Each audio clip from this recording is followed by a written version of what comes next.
दिल्ली से बड़ी खबर। अनुसूचित जाति पर सुप्रीम कोर्ट का ऐतिहासिक फैसला। धर्म बदलने पर एसटी का दर्जा होगा खत्म। धर्म बदलने पर नहीं मिलेगा अनुसूचित जाति का लाभ, सुप्रीम कोर्ट ने कहा। सुप्रीम कोर्ट का लाभ सिर्फ हिंदू अनुसूचित जाति का लाभ सिर्फ हिंदू, बौद्ध और सिख को है। ईसाई मुस्लिम धर्म अपनाने पर शेड्यूल कास्ट का दर्जा खत्म हो जाएगा। Justice PK. मिश्रा और जस्टिस एन.वी. अंजारिया की पीठ ने यह फैसला सुनाया है।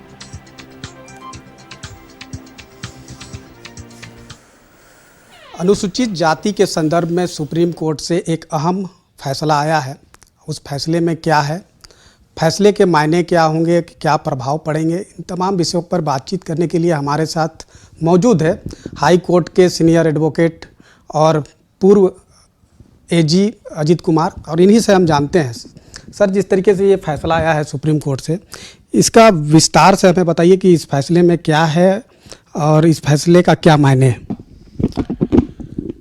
देखिए, ये कोई नया फैसला नहीं है, पूर्व में भी ऐसे फैसले हुए हैं।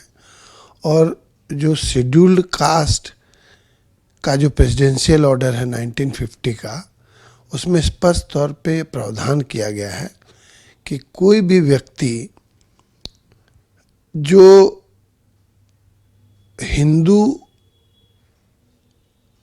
बौद्ध और सिख धर्मों को छोड़ करके किसी और धर्म में, जैसे कि ईसाई धर्म हो या इस्लाम हो, वैसे धर्मों में अगर वो ट्रांसफॉर्म हो जाता है, वो धर्मांतरण करता है, तो वो शेड्यूल कास्ट की श्रेणी से हट जाता है। आज जो माननीय सर्वोच्च न्यायालय ने जो निर्णय दिया है, वो शेड्यूल कास्ट के मामले में है। शेड्यूल ट्राइब के मामलों में भी अनेकों जजमेंट्स आए हैं।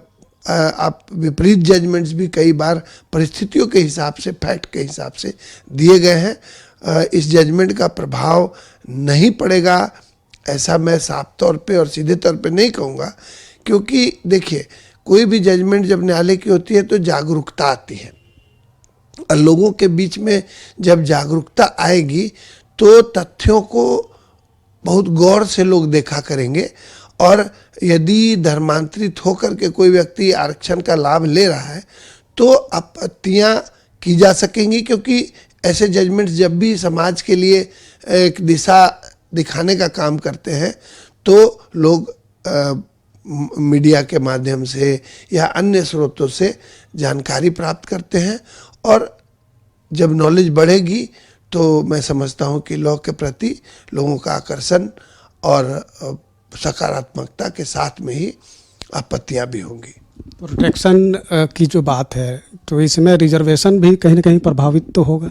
जी हाँ, बिल्कुल। अगर मान लीजिए कि किसी व्यक्ति ने धर्मांतरित होकर के सारे कस्टम्स छोड़ दिए हैं, पूजा पाठ की पद्धति छोड़ दी है, और मैरिज भी यदि वो चर्च में जाके करता है या निकाह कर लेता है, अगर इस्लाम में कन्वर्ट होकर के, और सारे वो आदिवासी प्रथाओं को उसने छोड़ दिया है, आदिवासी समाज को उस व्यक्ति ने धर्मांतरित होकर के छोड़ा है, तो उसकी भी परिस्थिति यही होगी जो वास्तव में शेड्यूल कास्ट के मामले में न्यायालय ने कहा है।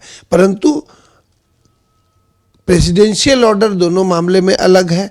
शेड्यूल कास्ट के संबंध में जो प्रेसिडेंशियल ऑर्डर है, उसमें क्लॉज 3 स्पष्ट तौर पे कहता है कि जैसे ही व्यक्ति धर्मांतरित होता है, इन तीनों धर्मों को छोड़ करके हिंदुइज्म, बुद्धिज्म या सिखिज्म, तो जैसे ही वो धर्मांतरित होता है उसका स्टेटस चला जाता है। ये बात शेड्यूल ट्राइब्स के मामले में नहीं होती है। शेड्यूल ट्राइब्स के मामले में यदि ऐसी परिस्थितियां खड़ी होंगी और कोई विरोधी या कोई व्यक्ति साक्ष्य प्रस्तुत करेगा न्यायालय के सामने में, तो जरूर संबंधित जो धर्मांतरित व्यक्ति है उसको आरक्षण का लाभ नहीं मिलेगा।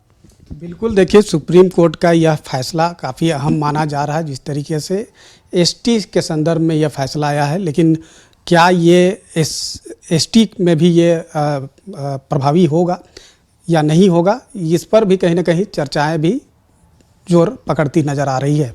अपने सहयोगी राजा के साथ मैं दीपक उरांव, न्यूज़ 11 भारत, रांची।